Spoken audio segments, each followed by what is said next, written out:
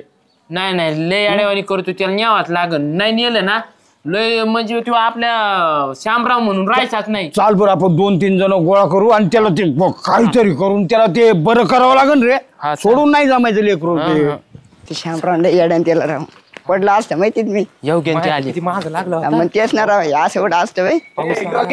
थांब पुढे निघाले तुम्ही जरी चाललंय तुम्ही तो पाहिला का रे श्यामा? हा नाव नाता देऊ पाहिलं ना येडेवणी करून राहिला तो असं असं करून आहे ना बुक्क्या मारित होता आमच्या माग लागला होता तो. मला वाटलंच राव काहीतरी तुम्हालाही त्रास झाला ना त्याचा. मला वाटत बरं का ते डेपोटी ते कोणाला तरी आपण जरा का यांनाही झालाय तुला झालाय मलाही झालाय. डेपोटी कुठे काय कुठे डेपुटी डेपोटीन सदा होदेले नजरला डेपुटीन ते असते ना दवाखान्यात नेता आला असता आता डेपुटीने तर काहीच करता येणार नाही. असं नाही काही नाही डेपोटीची वाट नाही पाहिजे आपण आपले 2-4 जण मिळून आपण त्याला धरू. अरे असं जाईन ना वाया लेकरू गावातलं. कुठे चला बरं चला चला बघू आपण चल सगळे मिळून आपण ना पाहू त्याला आपण ना त्याला भाऊसाहेब. अरे आता ते श्याम आहे ना येड्यावानी करायला लागलाय डोक्यावर परिणाम झाला काय कळाना. आणि मला काय वाटत आहे आपण सगळे मिळून आहे ना त्याला दवाखान्यात देऊ. अरे गावातले लेकरू वाया जाईन लक्ष नाही दिलं येडेवणी करायला लागला आपण जाऊ त्याच्याकडे. चला सगळे जाऊ पाटक्यास बघायला पाहिजे सुगंध कुठं चालले तुम्ही? अरे बाबा त्यो श्याम आहे ना जरा सटकलेवानी करतोय मला आणि सगळ्यांनी ठरवलं का आपण जाऊ त्याला बघायलाच निघलो आम्ही आता. आणि त्याला दवाखान्यात घेऊन जाऊ. चला, चला. हा? न्यावाच लागन काय माहिती का लईच येड्यावानी करायला लागला.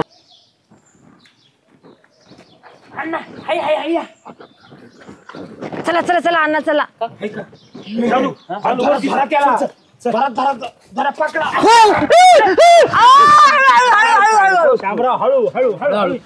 खाली बसा.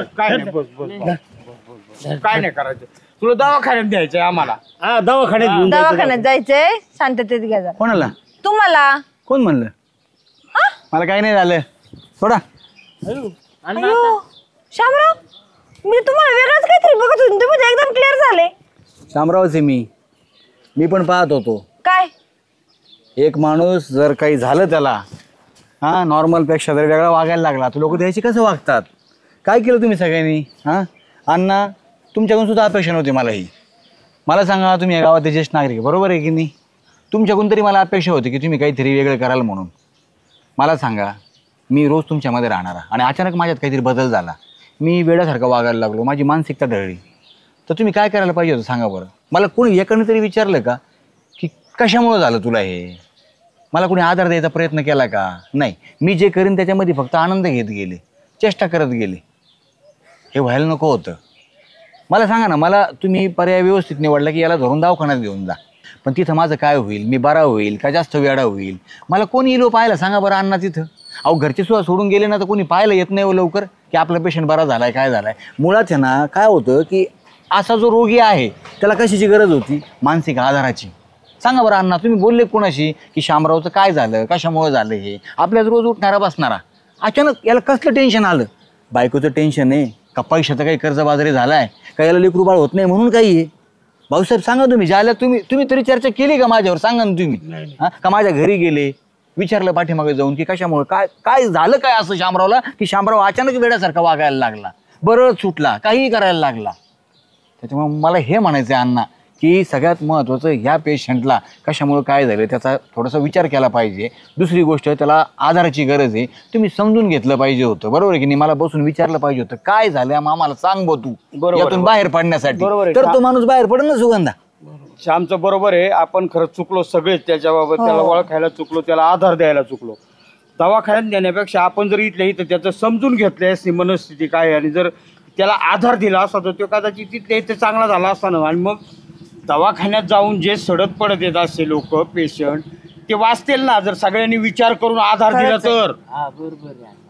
परिवारातल्या लोकांनी सुद्धा विचार केला पाहिजे. आई वडील मुलाला हे करतात बायका पोरं हे करतात बरोबर आहे की नाही. त्यांनी ह्या गोष्टी विचार केला पाहिजे एकदा. आणि मी पण माफी मागतो तुमच्या सगळ्यांची की मी तुमचं मन पाहिलं की तुम्ही काय करताय बुवा मी असं केल्यानंतर किंवा मला जर असं काही झालं तर तुम्ही काय करणार आहेत तर मला त्यातून हीच बाजू दिसली म्हणून मला हे तुम्हाला सगळं सांगावं लागलं बाकी काही नाही. आमचंही चुकलंच जरा बरं आमचं चुकलं बरं का चुकलंच खरंच शामराव. मला बी माफ करा, पण इथून पुढे सगळेजण लक्षात ठेवा की कोणालाही अशी काही गरज असेल तर सगळ्यात महत्वाची आधाराची गरज आहे, मानसिकतेची गरज आहे. काय ठीक आहे, आम्हाला तू माफ कर. हा बरं चला आज